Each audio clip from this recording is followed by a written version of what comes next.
तो कैसे हैं आप लोग।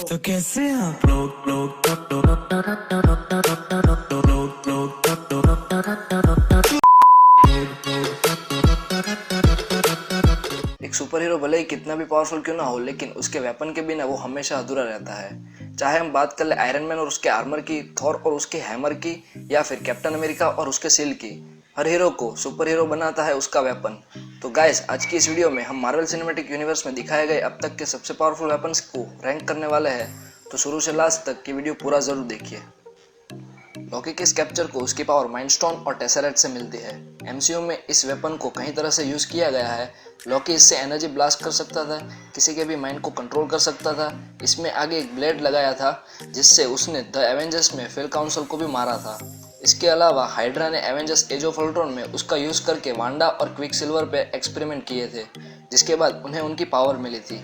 और इसके बाद टोनी स्टार्क ने इसका यूज करके अल्ट्रॉन बनाया था। और इसके अलावा द एवेंजर्स में स्पेस में बने उस पोर्टल को बंद करने के लिए भी इसी स्कैप्चर का यूज किया गया था।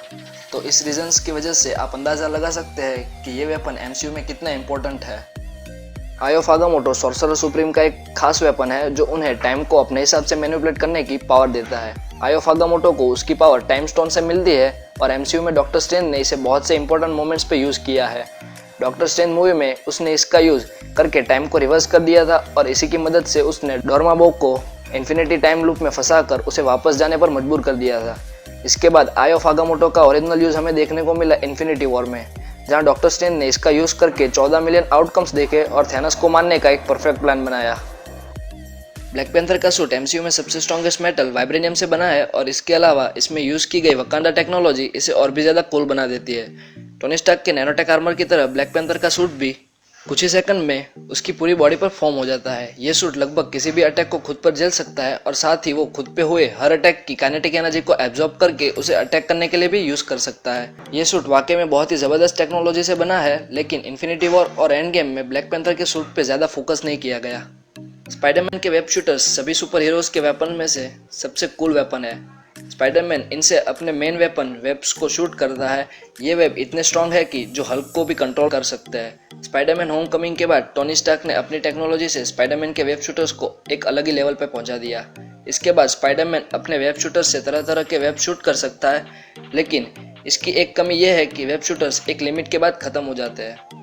थॉर का आर्मर म्योल्नियर एमसीयू का सबसे पॉपुलर वेपन है। 2016 की थॉर रैग्नारॉक से पहले इस वेपन का कोई मुकाबला नहीं था, लेकिन थॉर रैग्नारॉक में हेला ने इसे किसी खिलौने की तरह एक ही हाथ से तोड़ दिया था। थॉर म्योल्नियर को अपनी थंडर पावर यूज करने के लिए और किसी पे भी अटैक करने के लिए यूज करता था।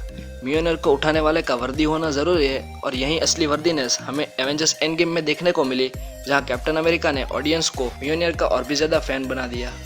कैप्टन अमेरिका की सील रैंकिंग में म्योल्नियर से ऊपर इसलिए है क्योंकि मार्वल सिनेमैटिक यूनिवर्स में सिर्फ यही एक ऐसी चीज है जो म्योल्नियर के अटैक को झेल सकती है।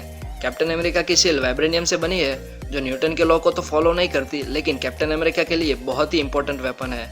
अवेंजर्स एंड गेम में थैनस की स्वॉर्ड से भिड़ने से पहले इस सील को अनब्रेकेबल भी माना जाता था, लेकिन थैनस ने इसे अपनी डबल साइडेड स्वॉर्ड से तोड़ दिया था। तो गैस, जैसा कि मैं पहले बता चुका हूँ कि इस स्वॉर्ड ने एमसीयू के सबसे स्ट्रॉन्गेस्ट मेटल वाइब्रेनियम को भी तोड़ दिया था। इस स्वॉर्ड का यूज करके थैनस ने कैप्टन अमेरिका, आयरन मैन और थॉर को दिखाया था कि इन्फिनिटी गाउंटलेट के बिना भी वो सबसे पावरफुल विलन है। इस स्वॉर्ड ने आयरन मैन के सबसे पावरफुल कैनन को भी झेल लिया था और साथ ही म्योल्नियर और स्टॉर्मब्रेकर से किए गए अटैक को भी रोक लिया था। जब तक वांडा ने अपनी पावर से इसे तोड़ नहीं दिया, तब तक मुझे तो ऐसा ही लगा था कि स्वॉर्ड अकेले ही तीनों एवेंजर्स को लिपटा लेगी। आयरन मैन के आर्मर कितने पावरफुल है ये मुझे बताने की जरूरत ही नहीं। आयरन मैन का आर्मर खुद तो एक वेपन है ही, पर साथ में ये बहुत ही हाईटेक आर्मर का कलेक्शन भी है। टोनी स्टार्क के आर्मर इतने एडवांस है कि जो लगभग किसी भी वेपन को टक्कर दे सकते हैं। आयरन मैन ने अपने आर्मर में थॉर से लड़ाई की है, कैप्टन अमेरिका को टक्कर दी है और हल्की पिटाई भी की है। एंड गेम में 6 इन्फिनिटी स्टोन्स को बिल्ड करके स्नैप भी किया है और यही वजह है कि आयरन मैन का आर्मर इस पोजीशन का हकदार है। थॉर का स्टॉर्मब्रेकर एसगार्ड के राजा का सबसे पावरफुल वेपन है। इससे थॉर अपने थंडर अटैक तो करता ही है, पर साथ ही इससे बाइफ्रोट का यूज भी कर सकता है। एंड गेम में थॉर ने इससे थैनोस का सर उड़ाया था और इन्फिनिटी वॉर में इस वेपन ने 6 इन्फिनिटी स्टोन से किए गए अटैक को भी बीट कर दिया था।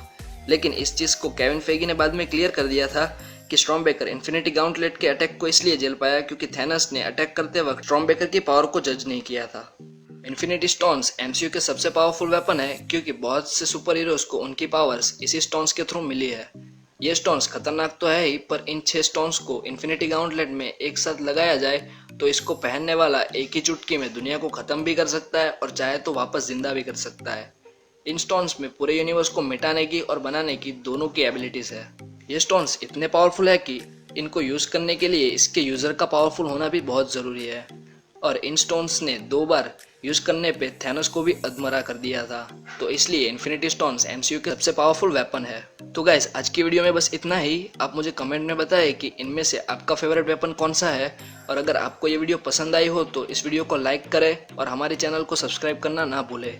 मिलते हैं अगले वीडियो में, and thanks a lot for watching this video.